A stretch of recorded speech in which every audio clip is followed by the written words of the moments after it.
Hello everyone, this is Bertina Amy here and welcome to my channel. If you're new here, please like, comment, share, and subscribe for more videos. And otherwise, welcome back to my channel. I hope you find these videos useful. So for today's video, I wanted to make a DIY St. Patrick's Day wreath. I went to Dollar Tree and picked up this 14¼ inch metal wreath form, as I typically have used the 18-inch. It's large, like it's really huge once it's completed. So I went ahead and picked up the 14¼ inch instead for this project.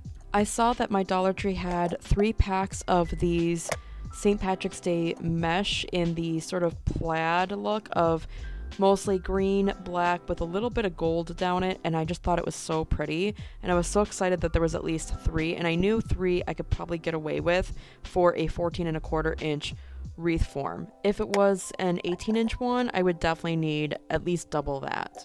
So I first start off by removing all tags, and then I start by cutting down my mesh. I decide to eyeball measure it by using my hand as a guide and just making it a little bit larger in length when I cut them, and I just cut them, and then instead of using my typical pipe cleaners to tie the middle, I decide to use this yarn that I have so much of, also from the Dollar Tree, and I just want to use up stuff I already own, so that's why I'm using that. If you want to use pipe cleaners, feel free to do that. Now when it comes to scrunching the middle up, you can choose to do the sides that you cut and scrunch that side into the middle up, or you can do the ends that you don't cut off and scrunch those sides. I hope that makes sense. I found that it looks a little bit neater if you decide to go ahead and scrunch up the middle parts where you're having the rough edges meet where you've just cut. Those ends tend to fray and look a little bit more messier, so I like to scrunch from those ends, and that way your sizes don't need to be perfect. It really won't make much of a difference. So I go ahead and cut the rest of the rolls up with the entire roll and just cut them into the sizes as mentioned until all of them are pre-cut. And then I go back and grab my yarn and cut them up into the lengths that I need for those. And I make as much as I've just cut with these mesh pieces. The very last piece is a little tricky. It's totally up to you if you decide to use it. You can base it off of whether or not you actually need it or not, and since I have 2 other rolls, I decided to hold off on using that last piece.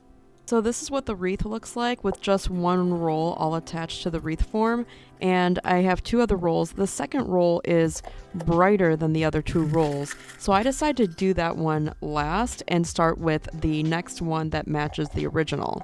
And I go ahead and repeat the process by cutting up all the pieces, approximate measurements with my hand, and then tying them with the pre-cut yarn and attaching that to the wreath form.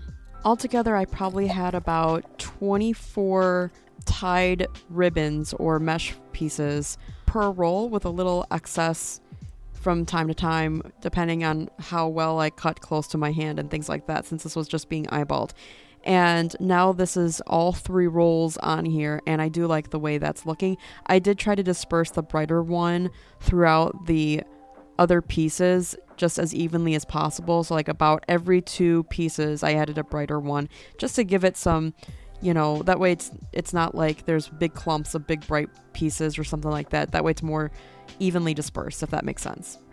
Now I want to get to embellishing the wreath by using floral stems from Dollar Tree, and I picked out ones that I thought were nice. So they are a bunch of carnations is all they had for the St. Patrick's Day themes. So I grabbed different varieties and I just pulled the leaves and florals from the stems and placed them all in the center, and then I just go ahead and play around with some sort of an arrangement. I usually like to go with a pattern of some kind. I did want to give a quick tip too, that when I was putting this together, the mesh parts onto the wreath form, I did notice I counted the back, through the back, because I thought that was easier, how many pieces I tied on to each section between the bars, if that makes sense. And I noticed that some were 10, some were 11, so the remaining pieces of pre-made mesh scrunched up pieces or whatever, I decided to add in and made sure that all sections had exactly the same amount. I hope that's making sense. So that would be my tip if you were going to repeat this project. I also picked out what I thought is this cute little gnome leprechaun. I just think that's a cute combination, the gnome leprechaun. It's really cute. So I decide that I'm going to use him as a way to embellish this wreath, as well as some stems that had just, all they had was clovers on them, three-leaf clovers. So they're really flimsy, so I don't know how well they show up on screen on this wreath, but these come on these floral stems where you have like 2 different shades of green all over, and so they give you a lot of these little pieces. They are really flimsy, but I just really like the way they look, and I thought they would help cover up any bare spots of my wreath anyways. And so I decided to go ahead and use them because I did pick them up. So I go ahead and decide to add them between each flower, the carnations and stuff, and I wanted to do a pattern with the carnations, so I just alternate them and glue them down. For the leprechaun gnome, it looks like it's intended to be hung, and I was debating between whether I was going to glue it at the bottom of the wreath as an embellishment or string some string through it and let it hang from the top.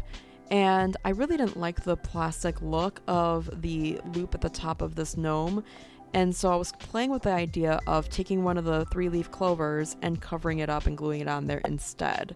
So in the long run, what ends up happening though is that I go ahead and finish up my pattern of florals and the clovers, and I was out of the darker shade of the green flowers, so I couldn't finish up the pattern, unfortunately, but I decide instead to go ahead and take the leprechaun gnome and glue him in between and surround him with some sparkling clovers that came from one of the floral stems.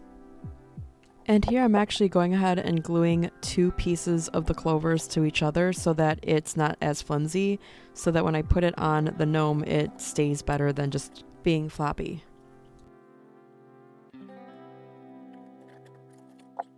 So finally I go ahead and glue down my leprechaun gnome as well as the 2 3-leaf clovers around him. And if you wanted to, you could even add some fairy lights to this. Dollar Tree does sell clover-shaped lights if you can find them. That's awesome.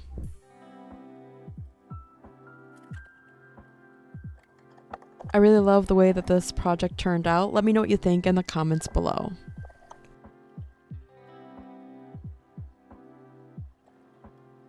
And here is a final look at my DIY Dollar Tree St. Patrick's Day wreath.